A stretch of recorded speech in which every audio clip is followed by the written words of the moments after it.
Every lesson has a story, every classroom has a voice, and every teacher carries a journey worth listening to. Hi, listeners, this is Rochelle, and welcome to Teach Talk, a podcast where chalkboards turns into conversation and teaching becomes more than just a profession. Today's episode is extra special because we are joined by our guest, who is an educator and dedicated her life inspiring and shaping future generation. So let's welcome our guest for today's episode. Yan. So, kamusta ka naman, madam? Ayos lang po. Mabuti.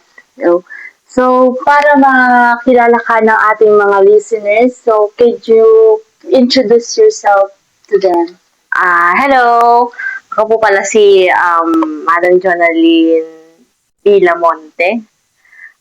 Graduate of Bachelor Secondary Education, major in Social Studies and in MIMITS College, Philippines, and also a graduate of Master in Management, major in Educational Management at Philippine Christian University, Las Marinas, Cavite.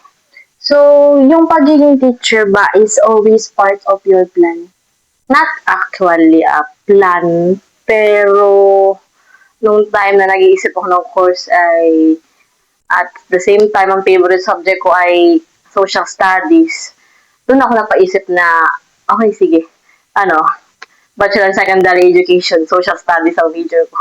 Yun na yun, pero hindi actually plan ko na maging isang guro. Kung hindi mo plan, ano yung naging inspirasyon mo? Ano yung nag-udyok sa'yo para kunin yung course na education? May mga hinahangaan akong guro, pero ang nasa isip ko talagang course na gusto ko ay political science. Pero dahil nga mahirap ang buhay at hindi available ang political science dito sa Mindoro, yun, yung medyo malapit na lang na course na social studies. Yeah, social studies. So, gaano ka na katagal sa pagtuturo? Almost 7 years na in public. Sa public. So, ang pinakang unang-una mo talaga is public agad. Yes, public agad. Wow. So, saan ang una mong, yung tinuruan? Ako ay na-assign unang-una sa bundok, mga liblib na school kung saan mga estudyante ko ay mga kamangyanan. Yun ay sa Socorro, yung pinakamalayong, second sa malayong school sa Socorro, Gran Vida Elementary School. Pasabak agad. Yes, kung saan may mga gera at saka ang mga medyo malayo kami ng pagwat sa pananalita. Ay, mga ganun bagay-bagay. Kaya medyo mas Challenging at matawid ng ilog, yung pagpunta mo doon, masakit. Masyadong malayo. Kaya yun yung mga kinakaharap mong problema nung una mong pagtuturo. Yes, yun. Sa mga estudyante mo, ano yung mga challenge mo na naranasan? Sa mga estudyante, hindi naman masyadong marami, pero ang pinaka naranasan namin doon is parating sa kanila yung retention ng bata. Mahirap magpatuto ng batang walang laman ng tiyan. Yun lagi ang naging problema namin doon. Kasi nga, masyadong malayo sa kabayanan, mahirap ang buhay ng mga bata. Hindi namin sila mapursige na mag-aral sa bahay kasi kailangan nilang maghanap ng pagkain. Kaya yung pinaka-challenge namin, paano namin sila mapapatuto na ayon sa level nila. May mga moment ba na feeling mo magi-give up ka or yung mga naiisip mo na para ba sa akin yung pagtuturo? Yes. Sa simula, lalo na nung unang taon ko, parang ayaw ko na talaga kasi malayo, mahirap magpatuto ng bata, at saka may conflict. Doon kasi sa na-assign kong school, may conflict between mga government at saka tagalabas na tao. Yun, nasabi ko pa sa sarili ko na ano kaya, mag-change career na kaya ako. Pero pinagpatuloy mo. Yes, diba? pinagpatuloy ko. So, dahil doon sa mga feeling mo na mag-give up ka, ano yung greatest fulfillment mo naman sa pagtuturo? Greatest fulfillment ko, para sa isang guro kasi, ang pinaka-fulfillment namin is mapatuto namin yung mga estudyante, at saka pag itong time ng pandemic, may kwento ko lang sa iyo. Yun, ang naging challenge sa akin, yung mga batang dumating sa akin na grade 3, 50 plus na bata. Wala pang kalahati, parang 10 lang sa kanila ang marunong magbasa. Ang hirap. 2023 nang napunta sila sa akin. Hindi sila marunong magbasa, 10 lang sa kanila. Grade 3 na yung bata. Hindi pa marunong magbasa. Kaya para sa akin, ang fulfillment ko or achievement ko is napatuto ko silang magbasa, magsulat, mag-math. Yun ang pinaka-achievement. Ayun yung pinaka-proud ka sa Yes, sarili mo. pinaka-proud ako sa sarili ko. Na mapatuto yung mga estudyante mo. Estudyante. So, ano yung mga responsibilities mo as a teacher na hindi nakikita ng ibang tao? Responsibilities sa teacher, napakarami. Lalo na kung dalaga ka, maaano mo yung mga responsibilities mo bilang guro. Kasi nakafocus ka lang nun sa buhay mo at saka yung sa school, yung mga binibigay sa iyong task. Pero kung ikaw ay may asawa, napakarami, may anak, may sarili ng pamilya, marami kang responsibilities bilang guro. Hindi lang naman pagtuturo yung responsibilities doon. Lalo na ngayon, may mga coordinatorship.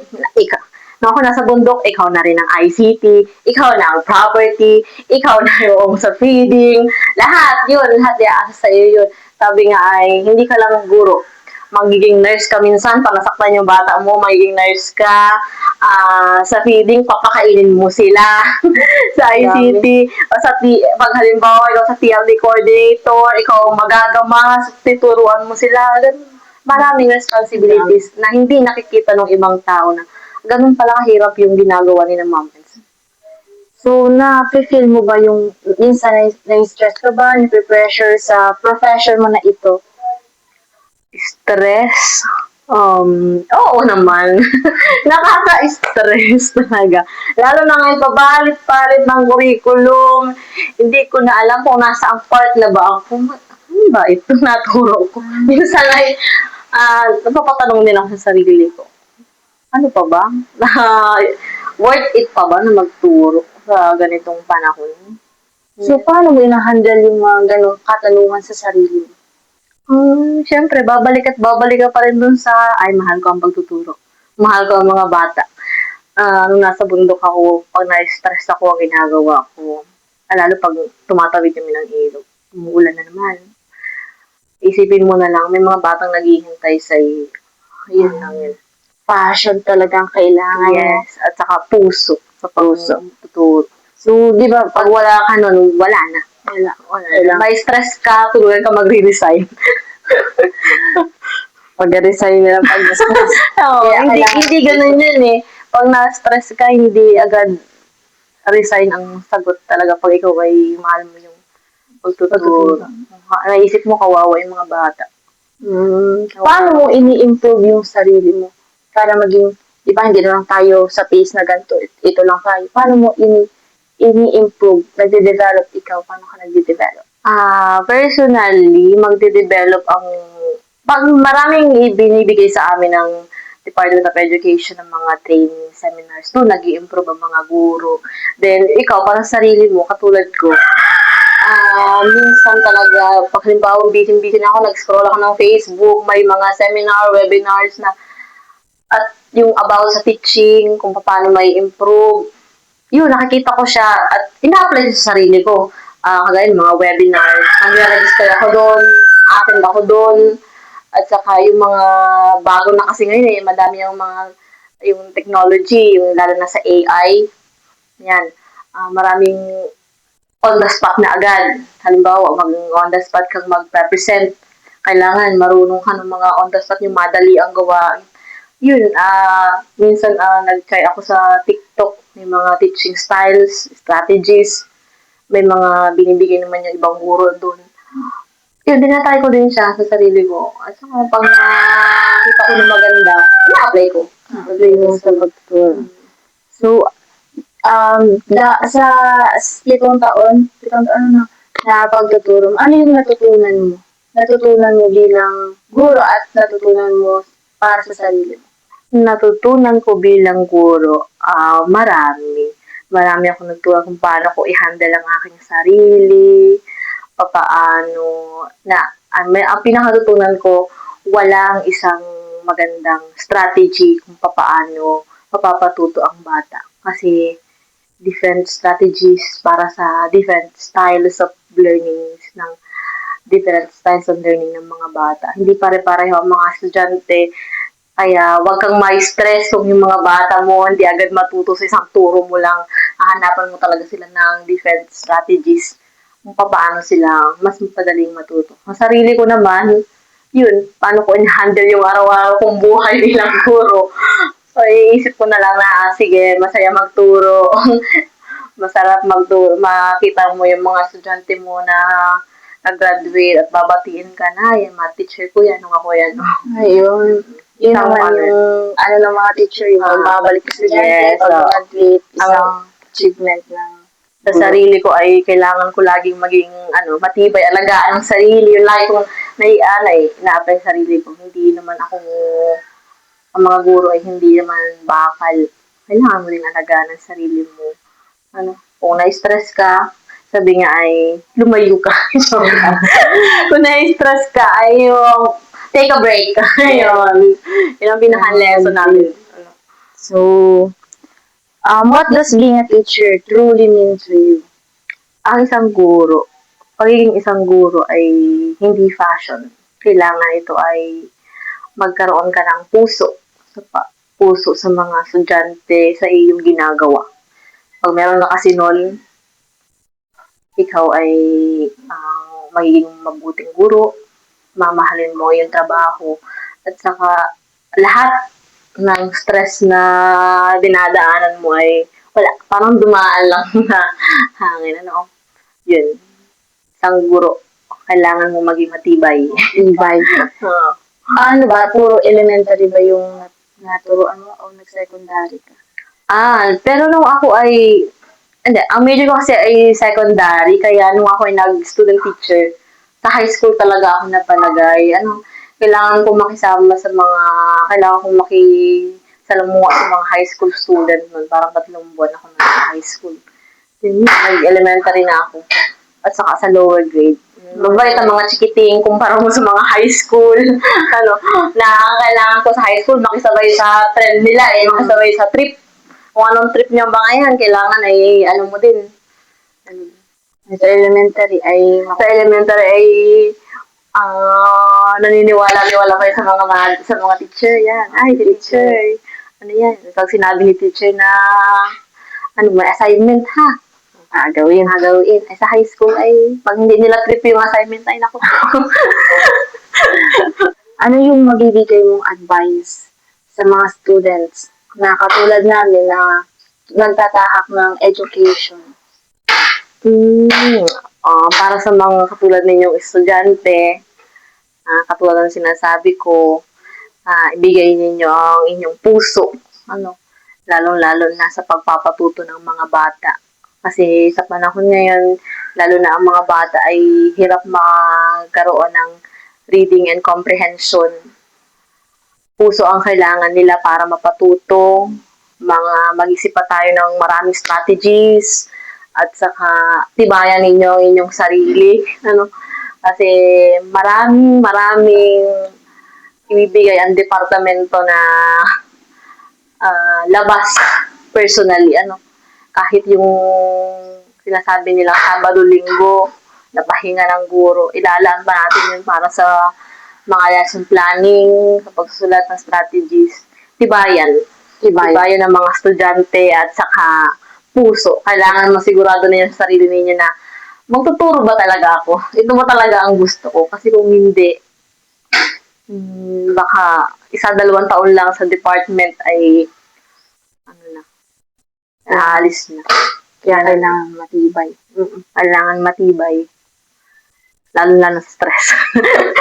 Hindi mo maiiwasan yung stress. Yes, hindi naman maiiwasan. Pero kailangan marunong kang i-handle yung sarili mo. Yes, kailangan i-handle ang sarili. So, Ayun na. so thank you for accepting my invitation para sa pag-interview para ipakita sa kanila kung ano ba yung buhay bilang guro. Yes, thank you para sa invitation. Yes. At saka nakakabaha. Pero masaya naman maging isang guro na Masaya naman. Linggo-linggo ka magpaplano. Araw-araw kang mag-aaral. walang katapusang Walang pag-aaral. katapusang pag-aaral para sa mga bata. Kasi kailangan ka ng bata. Yun. Lagi niyong isipin. Kailangan kayo ng mga mag-aaral. Kaya tayo nandito. Kaya tayo nandito. As we come to the end of today's episode, we are reminded that teaching isn't just lesson plan, classroom, and routines na makikita natin in everyday sa mga teacher. It is a journey filled with passion, patience, sacrifices, and also the purpose. Just like the stories shared by our guests, teaching isn't an easy path, but it becomes memorable and meaningful job. Katulad ng sinabi ni Ma'am Jonalyn na ang pagtuturo, kung ipagpapatuloy natin ito, kailangan natin ng puso. Puso para sa profession, puso para sa mga bata. Dahil ito yung purpose natin. Nandito tayo sa profession na to, dito tayo nilagay. Dahil tayo ay may puso para dito. And to our listeners out there, whether you are a student or you are a student taking education and someone who appreciate education, I hope that this episode encouraged you to see teachers not just only as an educator, but as a mentor, shaper of our generation, and a role model, and especially our everyday heroes. Kaya, this has been Teach Talk, where teachers speak, stories matter, and learning never ends. Thank you for listening.